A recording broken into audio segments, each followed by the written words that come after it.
What the pagans knew about nature. There was a time when the earth wasn't scenery. It was a conversation. The rustle of leaves, the slow melts of snow, the flight of birds.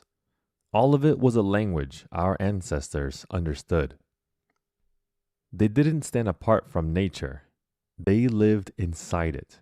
And what the pagans knew about nature was not mysticism for its own sake. It was survival. It was balance.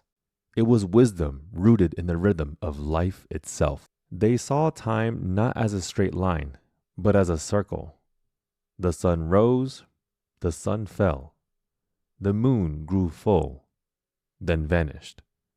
Winter buried the land, and spring resurrected it. Everything died and returned again. To them, this cycle was not frightening. It was the proof that life renews itself. They built their calendars around these sacred turns, not because it was pretty, but because it worked. The harvest came when the land was ready, not when a clock said it should. Rest came in winter, not as laziness, but as alignment with the sleeping earth.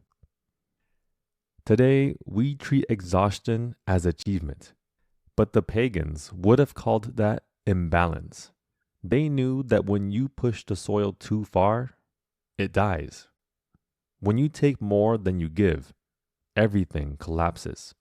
Crops, families, even the mind. They practice reciprocity. A handful of grain given back to the field. Milk poured to the roots of a tree. A whispered word of thanks before cutting wood. These weren't superstitions. They were reminders that nothing you touch is yours alone. Each act of gratitude kept the exchange alive. They didn't separate the spiritual from the practical. To honor the land was also to tend it. Fires were built with awareness of wind, not defiance of it. Hunters followed rules, not of dominance, but of respect. Take only what you need, use every part, and offer something in return. That was their lived practice. Not gods floating above the sky, but the breath in every living thing. The moon, too, was a guide. Women tracked their cycles with it, and so did farmers. The waxing moon for planting, the waning for harvest, the dark moon for letting go. They knew the human body mirrored the sky, that emotions rose and fell like tides. So when grief came, or joy, or restlessness, they didn't fight it. They moved with it. Imagine how much gentler life would feel if we did that again. When the sun reached its lowest point, they gathered at the solstice, the stillness, the moments between endings and beginnings. They lit fires to listen to the flame, to remind themselves that warmth always returns, that darkness is not the enemy, it's part of the story. Every ritual, every feast, every chant was a way of keeping the great rhythm turning. And when the crops failed or storms came, they didn't blame the gods.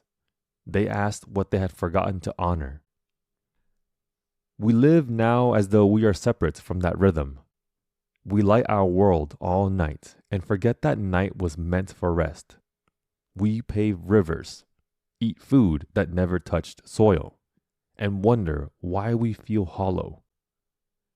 The pagans would say we've broken the circle, but circles can be mended. All it takes is remembering how to listen again, to step outside barefoot, to notice which direction the wind comes from, to thank your meal before you eat it, to pause when the season changes, and ask what it's asking of you. This is how balance begins again, not in theory, but in small moments of attention. Maybe that's what the old ways were trying to teach us all along, that nature doesn't need our belief to keep living. but we need our connection to it to keep living well. The earth still turns. The cycles still move. The question is whether we'll turn with them or keep fighting the flow. So I'll ask you, which of these old ways do you think would help us most today? What practice would you bring back if you could? Tell me in the comments and share it with others in a community, because maybe the old wisdom isn't gone at all. Maybe it's just waiting for us to remember. When you join the earth's symphony, we all become song.